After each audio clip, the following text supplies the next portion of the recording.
Hi everyone, I want to get you oriented with Photoshop right here at the beginning. So right here on the right side you can see this toolbar. A lot of times it's also on the left side, but I've got it docked over here so you can see it well. This first button is the arrow button. This is going to just be like your cursor. Go back to that if you're ever having trouble with anything. If something's off or something, often I will just go back to that cursor and it'll kind of fix the problems. So keep that little arrow in mind. Okay, so this tool is the crop tool. I'm not going to go through every single one of these today, but the crop tool is where you're going to be turning things, moving things if you want to extend the background or anything like that. You can do that. This is like the little dropper tool. You can pull up other colors. When you change the color, just make sure you always change this back to pure black, because if you don't change it back to black, it will struggle with other features. So always keep those on black and white unless you need a different color for some reason. This is the paintbrush right here is super handy. This little band-aid is the heal tool, which we'll use for like acne and scarring. I'll show you that later. This is a clone stamp. We're going to be using that a ton throughout the class, so come back to that. It's amazing. Okay, now this triangle is the sharpening tool. It might come up as this little teardrop for you. Just right click on it. That's the blur tool. I use that sometimes too. This next tool, you're gonna see this little lollipop. This is the dodge tool, and when it's the hand, it's the burn tool. This tool is so cool. It's so handy. We are gonna be using this a lot as we edit this first image. So we'll go back and forth between that, but and I'll kind of explain what they are a little bit later. But basically the dodge tool is lightens only portions of your image that you touch. The burn tool darkens portions of your image that you touch. It's really awesome. Okay, sorry about this weird color change. I recorded this with my phone, but I wanted to show you, if you hover over any of these, it will give you a preview of what the tool does. So if I hover over like this clone stamp, it will show me this little graphic video of what the clone stamp is actually designed to do. Okay, you guys, now we're going to talk about the dodge and burn tools. These tools I use for basically every edit I do in Lightroom. So dodge is this little lollipop, and what it does is when I draw on the photo, it lightens the areas that I draw. So do you see how I just drew on him and it's lightening him up? It's lightening up these bushes, all these things. Okay, I'm going to undo that. So I can go up here to the top. I can change my exposure. Let me put it up a little higher so you can really see like how intense that can be. So right now I have it on midtones, but if I change it to shadows, it will just brighten mostly the shadows and leave the brighter areas alone. And then alternatively, if I change it to highlights, then it'll brighten my highlights more, but leave the shadows alone. And then if I do midtones, it will do pretty much everything. So typically I keep my my like exposure of this down around like 20 to 30% because it can get intense really fast. So this is the burn tool. With burn tool, you can think of it like you're burning wood. So it just darkens your image. So I've got it set, let's see, let me put it up to 100% here. Okay, so I have it set on shadows first. So look, when I draw on the shadows, do you see how that like really affects my shadows? Okay, so if I change it now, I'm going to put it at midtones. That's just going to affect everything kind of evenly. Undo that, and then if I put it on highlights, then it's just going to catch more of the highlights. I use the highlight for the dodge area. If I've got like blown out skin tones, I'll put the exposure super low and just like lightly brush on the skin. And it can be really helpful to kind of like get rid of those blown out highlights. Okay, so now that we know what it does, let me show you how I typically use it.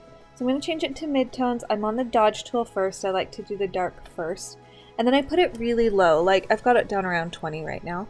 And I'm just going to go ahead with a nice big fluffy brush. I'm just going to go into the already darker areas of the photo, and I'm going to start adding in some darkness. Okay, so I'm just going to emphasize all these shadows, all the darker leaves. You can see as I'm going along, I'm just kind of darkening some things up. I love to like even grab the darker parts of the road. You can see some are lighter, some are darker. I like to do that. Now I'm going to scoot in closer. There's something really like kind of magical about emphasizing your shadows. It just makes it look a little bit more like whimsical. I don't know why. So I made my brush a little smaller. I emphasize the shadow on the ground. I'm emphasizing the shadows in here. Then I'm going to zoom in really close, and I'm going to make my brush nice and small. And I'm going to catch like the shadows in his hair, under his jawline, on his clothes. I'm not going to go too far into his face with the shadows. Okay, so up here in the top right is my history button. So if I go click on that and scroll all the way to the top, I can show you the before. This is the original image, and then the after I added that. Do you see what a big difference that made? That's such a huge difference. Okay, so now I'm going to my dodge tool, keeping my exposure low, midtones, and a nice big fluffy brush. And now I'm just going to grab the highlighted areas and just brighten them up a little. So that's going to be like the tops of bushes, the tops of trees. I'm not going to really worry too much about the sky because I don't necessarily want to blow out the sky. But like the road where there's already some highlights.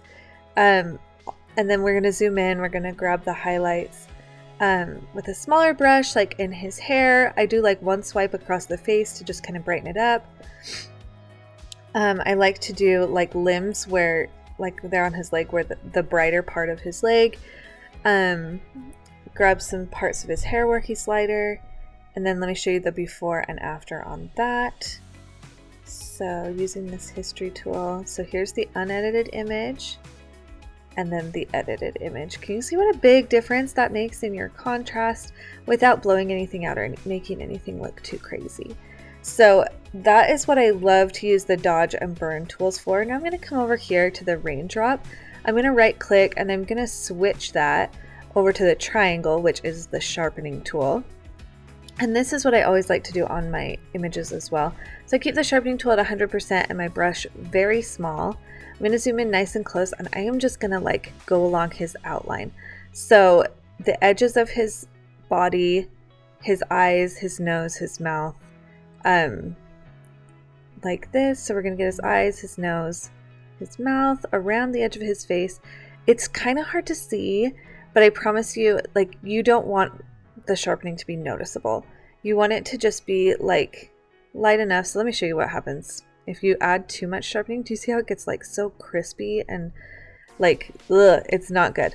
It gets all gross. So I'm going to undo that. You want it to be subtle. We also don't want to like over sharpen the eyes. That's something that's really a common mistake for beginners. You do not want eyes like this. That is not cute. That is very creepy. We call it alien eyes in the photography world. Don't do that. You want it to be subtle, but you still want to add some sharpness there so that your photo just looks tack sharp. So I'm going along all the outlines of him. I'm not going to outline this whole truck, but like the little areas like the steering wheel where he's holding on, I'm going to outline, go along his pants, his leg, like this. Okay, and then the last thing that I like to do is I like to make it a little bit bigger, my brush, and just go right along the edge of the ground where it's already in focus. And that just really emphasizes the idea that your photo was in focus, because that little line that is in focus, that's like the same on the same plane as he is going to be nice and sharp as well. So it just makes your focus look really sharp. Okay, and just to kind of clarify the sharpening on the ground, do you see how when I zoom in, that one part that's on the same plane as him is like nice and in focus? You can see the focus is there on the little tractor, but I can see the rocks right where he's at, but then all around it is out of focus. So just that part that's in focus, I'm just going to sharpen it a smidge more just to make it nice and tack sharp. Okay, so that is my basic edit. That's what I usually do for each image, and then if I need more edits, then I'll go from there. So let's move on to the next photo. So this photo, we are going to talk about removing things from the background and adding a sky overlay. But very first thing, I'm actually going to redo the basic edit that I just did on that last photo for you guys, and I'm going to do it quickly so you guys can see that it doesn't have to be something that takes a long time. Plus I think this will kind of reinforce what we're doing, what I usually do in your head. Okay, so the first thing we're going to do is come to the dodge and burn tool in the toolbar. I like to burn first. There's not really a right or a wrong way, but I like to do the darks first for some reason. So I'm just going to come in here and grab all these shadows and just kind of darken them up. You can see my brush is really big. I'm not being really particular because you want this to look natural. Then I'm going to switch it to the dodge tool. I'm going to shrink my brush down a little bit. Both of these are on like 20% exposure and midtones. I'm going to grab the tops of the bushes, the highlighted areas. I love having like kind of a distressed element to my photos. I don't always do it, and I'm not seeking it out, but when I do have it, I love to like dodge the brighter parts of this. So I'm going to make my brush a little smaller and just dodge those lighter parts where the light is falling, and then grab the burn tool again and use the burn tool to emphasize those shadows and the darker parts where the paint hasn't chipped off. And I feel like that's just a really easy way to add some dimension and an extra element of interest to your photos. So then I'm going to come into him. In the last photo, you couldn't really see his clothes very well, but I almost always dodge and burn clothes. So just burning the areas with the shadow and then switching to the dodge tool again to burn or to dodge the brighter parts, his extremities, a little on his face, the parts of his legs that are brighter. And then I'm going to zoom out, and I'm also just going to grab that little pathway. I'm just going to make my brush a little bit bigger and grab that little pathway. Okay, so let me show you one other here's the before, here's the after. Can you believe that? Huge difference. Okay, I'm going to show you one more little thing. So because we've got so much brightness right here from the sun in my lighter portions, I actually want to add like a little bit of like almost a matte effect to this. So I'm going to get my dropper and I'm going to hover over the grass until I find a color that I like. And this is going to work because the grass has all these colors actually in it. So I'm just going to pick a color that I kind of like. I like this one. I'm going to grab my paintbrush and I'm going to put it super, super low opacity. So it's like 10-12%. And then I'm just going to lightly brush over the grass just one time. And that's just going to add like a softness to it that I really like for this image because the contrast was so high without completely getting rid of the contrast. So there's this. It's totally a matter of personal preference, but I wanted to show you guys that that's like kind of a simple way to add an extra element to your photo. So make sure you turn that back to black so that the rest of the tools will work right. Okay, at this point in the class, someone asked about the history tool right up here in the right corner. It's so annoying because my screen did not record any of the pop-ups, but when you click on this, it shows you every single thing that you've done. So you can go back one step, you can go back 20 steps, you can go all the way back to the beginning, and then if I slide back down, I can go back to where I was. So if I don't like the paint that I just painted on to the grass, I can go up there and undo that. Or I can scroll all the way to the top and see the original image, or go back to the bottom and so there's the original, or go all the way back to the bottom and go back to like all the edits I've done. So that's kind of what that history tool does. Okay, so now we are going to remove some stuff from the background. So I need to take out this no trespassing sign because I don't want people to know that I was trespassing. No, I totally use those as like an optional suggestion. I always am going in places where it says no trespassing. So I'm going to grab my clone tool. This tool is probably my favorite tool in Photoshop. It's probably definitely my most used tool. I use it all the time. I just like the basic one. It will give you a few options if you right click, but I just like the basic clone tool. So here's what we're going to do. We always want the clone tool to be at 100%. And what you do is you're going to push Alt. If you're on a PC like me, if you're on a Mac, you'll have to check. And if you Alt and then click with your mouse, it will anchor your clone brush. Okay, so click and then, so Alt and then click. And then if I move, do you see how my brush has that portion that's in the brush is now like coming with it. So if I draw with it, it's going to clone where that brush is anchored. So let me show you again. So if I anchor it, and then I come over here and then I click and just draw without letting go. Do you see how that copies everything? So I'm not letting go of my brush. I'm just still going. I'm just still holding on, or I'm not letting go of my mouse. I'm just holding on. So hopefully you can see where we're going with this. I'm going to anchor it right here on the mountain because that is the part that I want to have continue up into this sign. So I'm going to anchor it, and then I'm going to brush over without letting go of the mouse. So I'll only click the mouse once and then hold it down, and we're going to just kind of copy the part over here onto the sign. So let me show you. Okay, so I'm going to anchor it. I'm going to line it up so that the mountain continues evenly, and then I'm just going to brush it away. Do you see that? So I copied all of these other elements straight over. I just cloned that one section over on top of the other section. So let me show you it one more time. So anchor it, line up the edge of the mountain there, and then just click and hold the mouse, and voila, there you go. Okay, so let's talk about repeating patterns. So repeating patterns do not naturally occur in nature. You're not going to have like the exact same tree over and over and over again. Like you might have the same type of tree, but it's not going to be the same shape and the same color and everything over and over. Nature is more, natural than that. So when you are cloning things out, you have to be very careful about not creating repeating patterns. So I'm going to get rid of this house, but I want to show you an example of creating patterns, or of repeating patterns that you don't want to do first.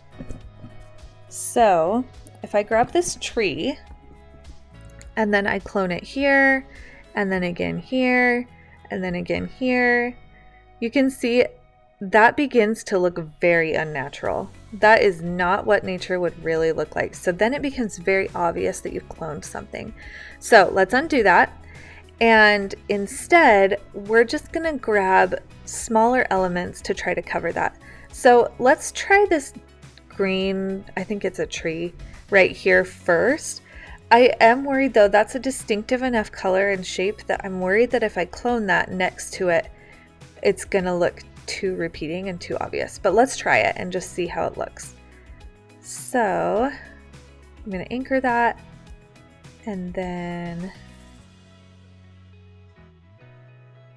here we go. And then just draw it on. Yeah, so see, I can see right away that's not gonna work. That's too obvious.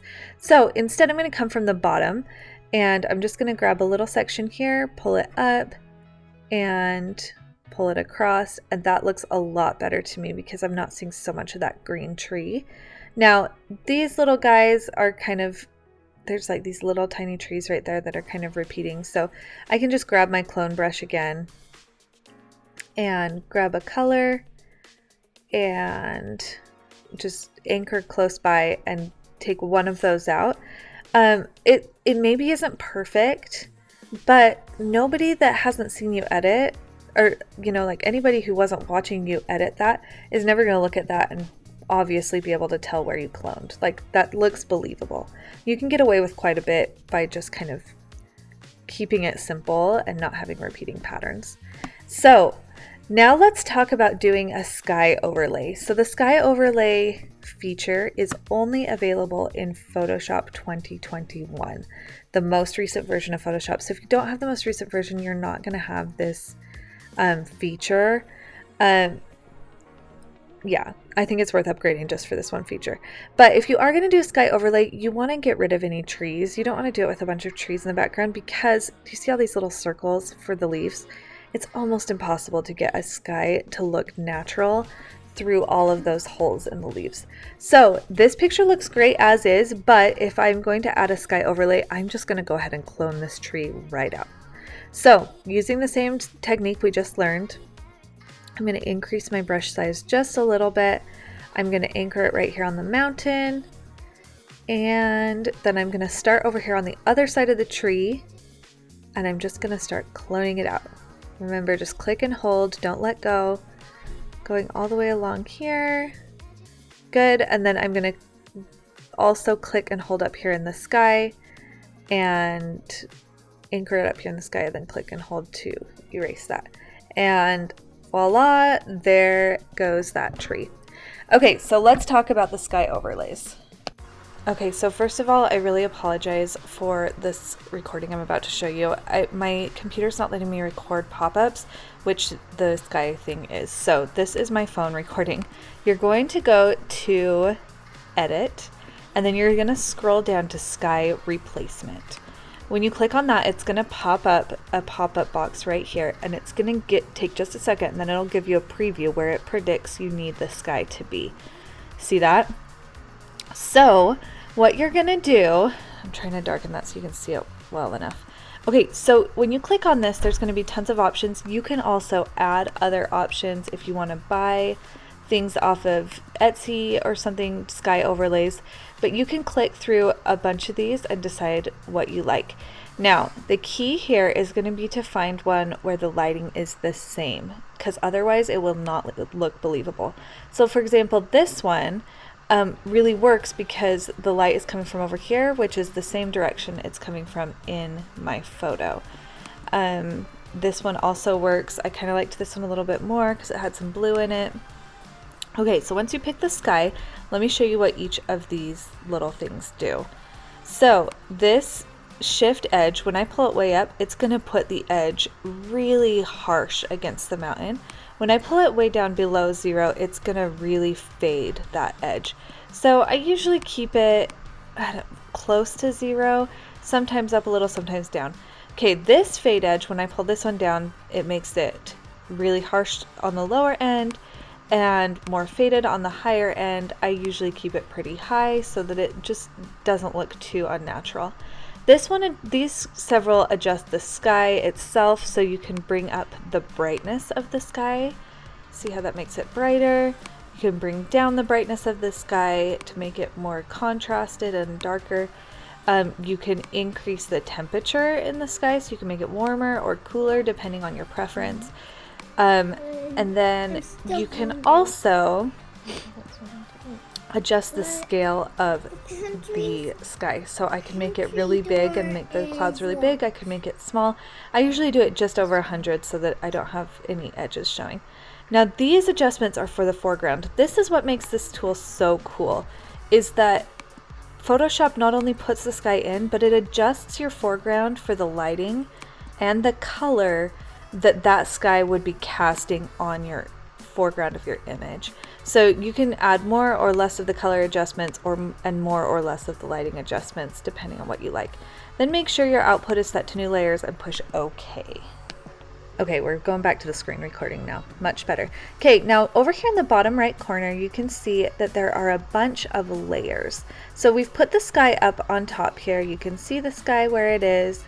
You can see it in comparison to the mountains. It looks pretty good. But if you look over here in the bottom right corner, you'll see there are a bunch of different layers. They might all be in a folder, they might not be. But I have them all here, so you might have to open the folder. So this is my base layer, this is my original layer, and then above that I've got like a layer that's the brightness we adjusted, a layer that's the temperature we adjusted, a layer that's the foreground we adjusted. We're going to click on the one that says sky. So we can ignore the rest of these, but when we click, we're going to click on the one that says sky. Okay? Now, here is where we're going to make it look a lot more believable. When you click on that one layer, you can make adjustments just to that layer. So if you look right here, this says opacity. If I click on the opacity, I can bring it down and make it that layer mostly see-through. I can pull it up to full force. I can adjust just that layer and it won't affect anything else. Okay, so what I'm going to do is I am going to come to filter and I am going to blur out this sky because the clouds are more in focus than my mountains and my trees back there, and that makes it really unbelievable. That wouldn't happen in real life. So I've pulled up the filter and gone to blur and then Gaussian blur and just kind of adjusted it to about 30, which is where I like it. So that's without any adjustments. This is, let's see, up to about 30. I feel like that's a pretty believable blur. I can still see the clouds, but they kind of match the mountains and the trees behind me. So I'm going to push OK on that. And again, because I had that sky layer selected, it only affected my sky and nothing else. Then I'm going to come to opacity and bring the opacity down just a little bit more, just to kind of soften that sky. If you want a really dramatic sky, don't do the opacity. But for me, I just wanted it to add just a little bit of an extra look to the sky without being too intense. So I decreased my opacity a little bit, blurred it out a little bit, and that's pretty much all I would do for a sky overlay. So the key is just to make sure that the sky and the colors and the direction of the lighting matches your image, and then with these other little tweaks, you can make it look super believable. All right, you guys, now we are going to talk about slimming, cleaning up skin, teeth whitening, all that good stuff. And I felt funny doing that on anyone but myself. So this is a photo of me that my photographer took last fall. So I did not take this photo. I quite hate this photo, so it's an honor for you guys to be seeing it. But I'm going to show you how I slim people with Photoshop and whiten teeth and clear skin. But first, let me just do a quick little reminder. I'm not going to do a lot of edits on this, but let me remind you how easy it is to use the clone tool to take people out of the background. So my brush is about the size that they are. I just anchor and click, and bam, done. All right. Oh, and those little repeating, guys, I'm telling you, repeating patterns, you don't want to do them. Okay, so let me tell you about, let's start with teeth whitening. So I'm going to zoom in nice and close here, and this is so awkward. Okay, here we go. I'm going to use my dodge tool, and I'm going to put the opacity super, super, super low. So I'm going to put my brush also about the size of the smallest tooth I'm working with, and then my opacity is going to be down at like 10-12%. Okay, so I'm going to zoom in, and what you're going to do is you are going to very gently brush over the teeth, one swipe at a time. Okay, and you can get the gums too. People like having lighter gums, but don't get the lips. And then you can go over individual teeth if needed. Okay, but you don't want to get too heavy-handed. Let me show you what happens if you do too much. So that's before, that's after. Big difference, super easy. But if I get too heavy-handed and do too much, it just becomes very obvious very quickly, right?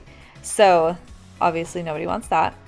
So we just want to keep it very simple and very casual, and less is more. Like, they don't need like perfectly white teeth. We just need like a little bit of whiteness on the teeth. Okay, so let me show you now. So this, let's clear up this little acne spot. So you can use the heel brush. This heel brush is kind of hit and miss for me. I don't feel like there's a lot of control with it. That's fine. Sometimes it works great. Sometimes if you're too close to like hair or skin, like eyes or something else, it just doesn't work that great. But let me show you. I'm going to increase my brush size a little bit, and I'll just kind of show you. So all you do is click on that Band-Aid and then click. And this is one way to do it. It's fine. You can see there's kind of a lot of blurriness, but you know, it's up to you if you think that's better than the blemishes before or worse. That is one option. When you zoom out, you can't really tell how blurry it is, but it's not my favorite way to do it. My favorite way to do it is just to use the clone tool, which is a huge surprise, right? So I grab the clone tool, but this time I'm gonna put my clone tool down, the opacity down pretty low. And so the key is going to be to just anchor in places where the skin color is the same, and then just slowly tap on, just one click at a time, start tapping away that acne. So and you might have to like re-anchor a few times because it like kind of moves around a little bit, but gosh, there's a little hair right there. I don't even know if you can tell, but it's like kind of messing things up. Anyway, so this is what you can do. Now, if I anchored it on my nose, which is much, much brighter than my skin down here, that's not going to work. You can see that leaves like a mark. So we want to make sure that you are anchoring your brush nice and close to the same color. This is totally a matter of preference. This is going to look a little bit more natural and not quite as flawless of a finish as the other brush does. Those are just kind of your two options. I use them both. It really just depends on like where the acne is. If it's just like one red spot, the heel brush is great. Okay, you guys, for slimming for this tutorial, I decided not to show you the liquify tool. It's okay, but I never use it. I don't feel like it's very accurate. I have a hard time getting it to work for me. So I am going to show you the way that I always do it, but if you want to learn liquify, there are lots of good tutorials on YouTube. So we are going to use the clone tool as usual. I use a clone tool for like everything. It's so handy. So I'm going to put the clone tool, grab the clone tool, put my opacity at about 100, well, at 100%. And then my brush for this image is at about 300, but you want it about half the size of the space that you're working on.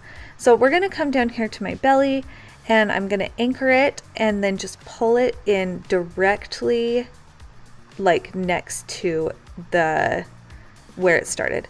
And then the nice thing about the clone tool is you can keep moving to make sure that you don't have any weird patterns or anything, and then just kind of stop when you have hit the edge of a pattern. Okay, so let me show you before I did that and after. Pretty big difference. Now you obviously can keep going. Using the clone tool, you can also kind of recreate shapes if you don't want it to curve in or something. You just don't want any blurry lines like I have right here. So the options are you can anchor it kind of on this edge and then pull it up. Again, like I told you before, you can get away with so much. It's crazy. Like that doesn't look very specific, like, but zoomed out, like nobody's ever going to notice that you cloned that, right? The other option is starting from up above and then just kind of cloning that edge down to make that edge nice and sharp.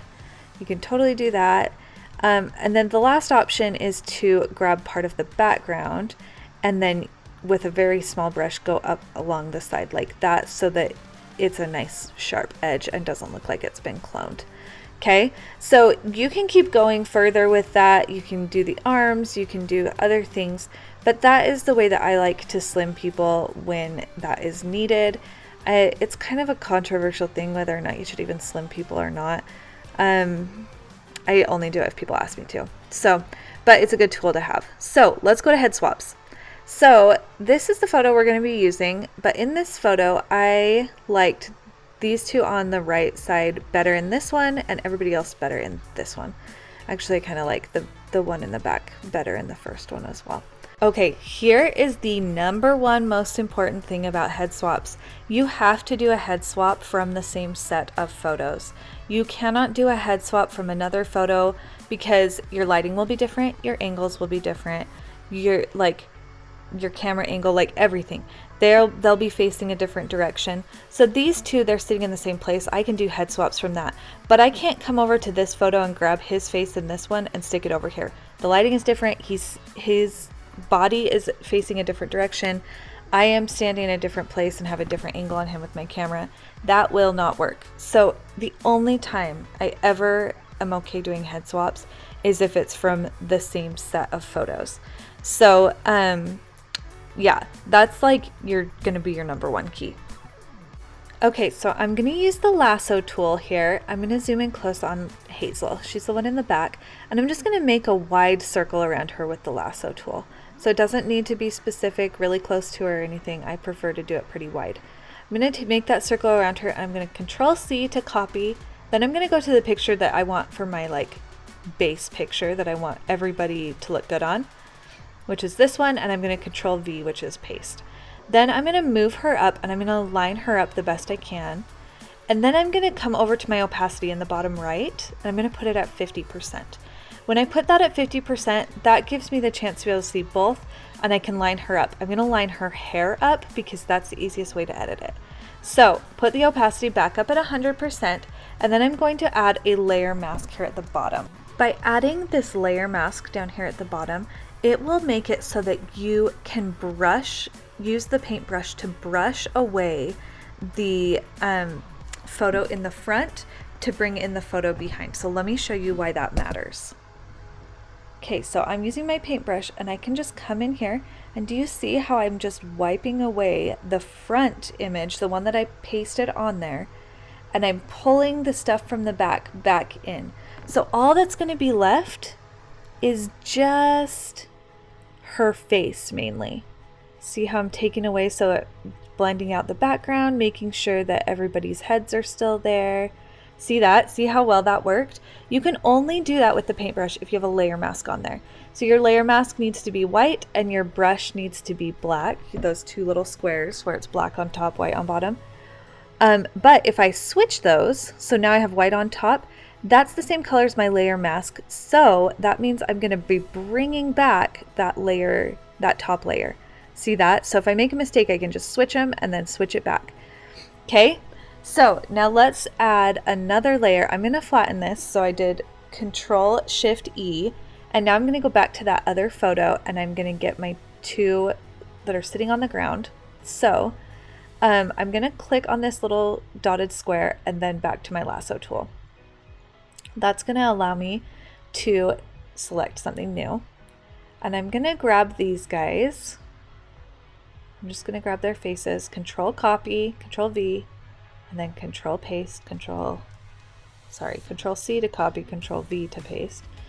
And then again, I'm going to just grab my arrows. I'm going to try to line them up. I'm going to decrease my opacity. I'm going to try to line their hair up as best as I can. Now Lila, my older one, is going to be the harder one to match because Greta has just background behind her. So I'm going to line up Lila's hair right there and like her back and stuff. And then Greta will be fine. We can fix that if we need to. Okay, so let's bring the opacity back up to 100% and then add our layer mask so that we can paint away the stuff we don't want from that top layer. So layer mask. Now let's grab our paintbrush, and then we're just going to start painting away that stuff. Now I like to line up that hair because you see how I'm kind of drawing still on her hair, but since it lines up, it's okay that I'm drawing on her hair because it's not like making her hair all wonky. So now I'm just going to come along here. Perfect. Just grab the backgrounds. We don't want any of these sharp edges or anything. Good. Just like this. Okay, now her hand is kind of tricky. Now that I'm seeing this, if I was doing this for a client, I would definitely go down lower and get like their whole bodies and transfer them, because that's going to be tricky. That there's like not really anything I can do there. So for this example, I'm just going to get in nice and close and just get close to her hand. It's going to look a little funky, but I'm not giving it to a client. If I was giving it to a client, I would be more careful. I just made my brush a little smaller to make sure that all of Hazel's shirt was in there. These are the little details that you'll notice, like if you print something out bigger than your phone screen, you'll be like, oh, what is happening? Okay, so we'll just go along her little hands just to kind of demonstrate. But obviously, like, this looks terrible. So if I were to do this again, I would get their whole body and put their whole body in so that their arms and hands and everything matched up, and then I wouldn't mask off so much of that. But for this situation, like from far back, it's fine. Anyway, that is how I would do the head swaps. So they have to be the same lighting, same angle, same pose, all that stuff. Make sure you use a layer mask. Don't do weird hands like this. My bad. But yeah, it's actually really simple once you figure it out. So just practice. Practice makes perfect. Practice makes it so much easier. I know this is an intimidating one, and this is a lot of times where I lose people as head swaps, but it's so, so simple. All right, my friends, so that's about all I had planned, but I did want to throw in one more thing.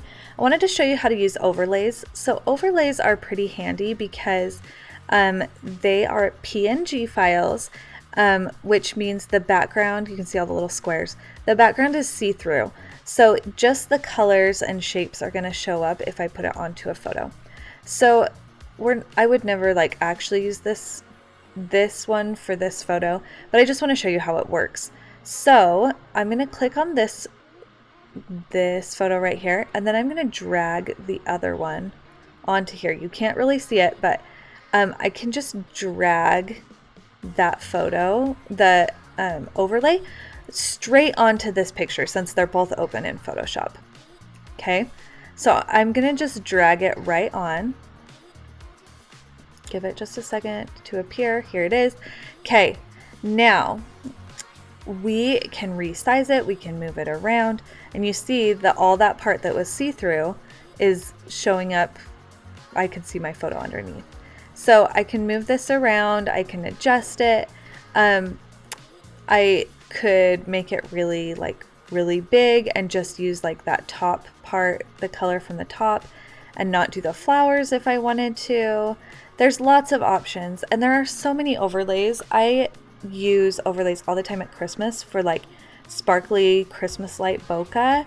I love using those kind of overlays. Okay, now over here you see where it says normal on the bottom right side. When I click on that, there are a zillion options.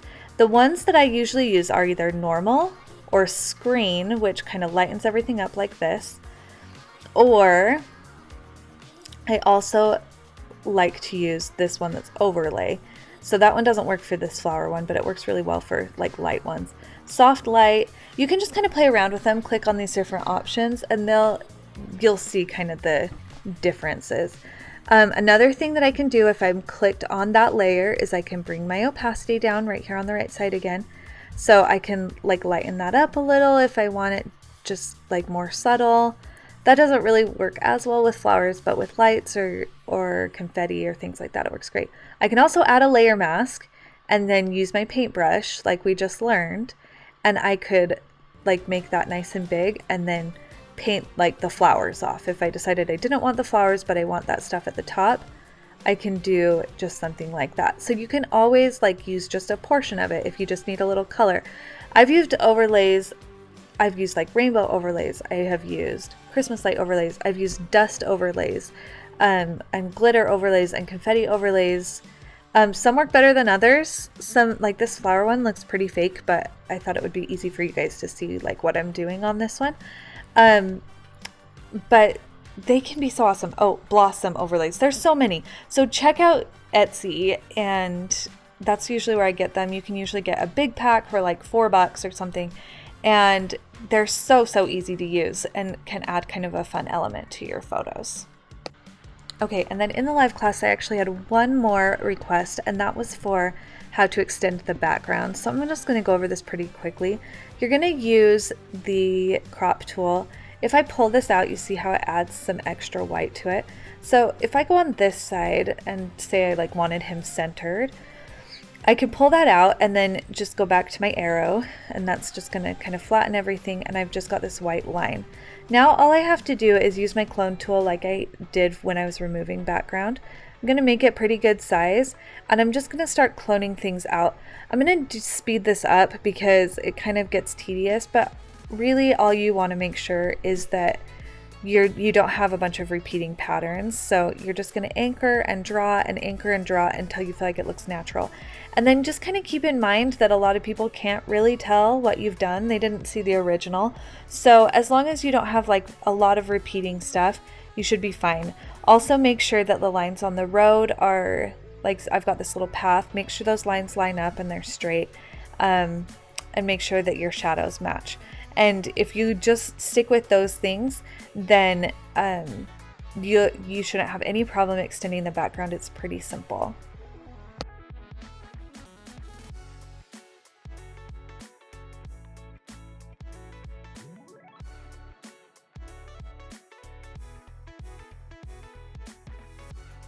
All right, you guys, and that is our class. I hope you guys got something out of this. That was crazy. We just learned basic edits, how to remove stuff from the background, how to do sky overlays, how to do head swaps, how to do slimming, how to do whiten teeth, clean up blemishes, do overlays. Like, we learned so much today. I hope that was helpful. If you have any questions, if something didn't quite make sense to you or something, please feel free to send me an email. It's at luminosityphotography1@gmail.com. I'll be happy to answer any questions you have. And thank you so much for being here and for joining me for this class. I had such a great time. I hope you learned something. I will talk to you soon. See you later.